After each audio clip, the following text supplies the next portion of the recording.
अभिमान असला पाहिजे की आज घराघरात आजार आहे. तुम्ही पाहिलं तर जागतिक संकट काय आहे, एकतर लोक आजारी आहेत, दुसरे लोकांकडे कामं नाहीयेत. तर या दोन्ही गोष्टींचा या दोन्ही जागतिक प्रॉब्लेमचा सोल्युशन काढण्याचा पुरेपूर प्रयत्न या व्यक्तीने केलेला आहे. एकदा त्यांच्यासाठी टाळ्या वाजवूया. मधुकर जाधव यांचं विजन आणि मिशन हे आहे की घराघरात आजार मुक्त झाले पाहिजे, रोगमुक्त लोक झाले पाहिजे. ते स्वतः गरिबीतून गेलेत, त्यांनी गरिबी जवळून पाहिली, इतकी पाहिली की त्यांनी त्या गरिबीच्या कंबरट्यात कशी लाथ मारायची आणि पुढे आपलं सक्सेस आयुष्य कसं जगायचं हे त्यांनी स्वतः प्रूव्ह केलंय. त्याच्यामुळे कोणालाच ते गरीब राहून देत नाही. आम्ही जेवढे त्यांच्या टच मध्ये आहोत, जेवढे त्यांच्या कंपनीला जॉईन आहोत, तेवढ्या सगळ्यांचं त्यांचं तेच स्वप्न आहे की माझा एकही माणूस गरीब राहायला पाहिजे नाही. डॉक्टर बाबासाहेब आंबेडकर म्हणायचे की तुम्ही गरीब म्हणून जन्माला आलात हे तुमचं, त्याच्यात तुमची काही चूक नाहीये, पण तुम्ही गरीब म्हणून मेलात तर हा सगळ्यात मोठं पाप आहे. कारण याचा अर्थ तुम्ही आयुष्यात काहीच केलं नाही. बरोबर आहे. तुम्ही आलात, तुम्ही काय केलं, लग्न केलं, निसर्गाचं काय दिलं, एक देणं दिलं, मुलं बाळ पैदा केली, संसार केला, एवढंच केलं. पण तुम्ही जगाला काही कॉन्ट्रीब्युट केलं नाही. तुम्ही जगाला काय कॉन्ट्रीब्युट केले का?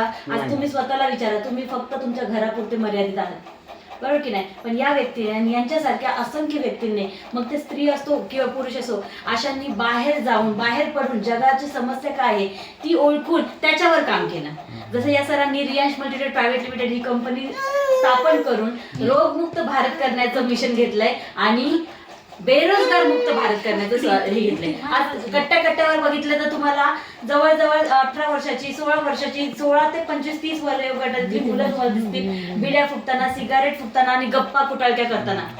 आजकाल तुम्हाला अशा पण बायका दिसतील की ज्यांचं शिक्षण असो किंवा नसो, पण दारामध्ये जाऊन ह्याच्या त्याच्या गॉसिपिंग करणार, गप्पा मारणार. त्याच गप्पामधून काय मिळणार आहे का? नाही. कट्ट्यावरती गप्पा मारून काय मिळणार आहे का? नाही. पण रियांश मल्टीट्रेड प्रायव्हेट लिमिटेड या कंपनीने इतकी सुंदर अशी संधी दिली की तुम्ही या कंपनीचे प्रोडक्ट स्वतः वापरा, तुम्हाला जर आवडले तर लोकांना सांगा. हा फक्त प्रमोशनचा बिझनेस आहे. तुम्हाला एक साधी चहाची टपरी सुद्धा टाकायची असेल तर किती पैसे लागतात? किती पैसे लागतात? 40,000 रुपये, 50,000 रुपये. आधी जागेचं आपल्याला काय काढावं लागतं? एनओसी काढावी लागते. आधी जागा बघावी लागते, लोकांच्या पाया पडावं लागतं. बाबा मी जागा इथे घेऊ का, इथे मी गाडी लावू का, त्याचं भाडं, ठीक आहे, चहा पासून साखरेपर्यंत सगळ्या गोष्टी, भांडी कुंडी सगळं, स्टोव्ह गॅस जे काय असेल ते सगळ्याला खर्च आहे. खर्च 40,000 पकडूया. 40,000 नंतर ती गाडी चालेल या, कारण का असंख्य हजारो चहाची दुकान आहेत ना. तुमचं एकटंच आहे का? तुमचं एकटंच चहाचं दुकान आहे का? तर अजिबात नाही. हजारो लोकांचे चहाचे दुकान आहेत. पण त्याच्यानंतर तुम्ही टाकलं, याला काय घेतलं तुम्ही? भांडवल दिलं, रिस्क घेतला, मेहनत केली, लोकांचे हातपाय पडले आणि त्याच्यानंतर पण बिझनेस होईल की नाही याची काही गॅरंटी नाही. इथं काय करायचंय? अमृत ज्यूस घ्यायचंय, रिझल्ट घ्यायचंय, आवडलं लोकांना सांगायचंय, ए बाई, ए ताई, ए मावशी, मी हे घेतलं, मला आवडलं. आपल्या घरात लेडीजला 2 घर आहेत. 2 घर आहेत. कोण कोण आहेत? एक माहेरचं आहे, एक सासरचं आहे. माहेरचे 100 माणसं पकडूया, सासरचे 100 माणसं पकडूया. त्यांना तुमचं कर्तव्य आहे, जर तुम्हाला खरंच रिझल्ट आला असेल आणि तुम्हाला पण याच्यात काम करून 2 पैसे मिळवायचे असतील ना, तर याचं प्रमोशन करून लोकांना बरं करा.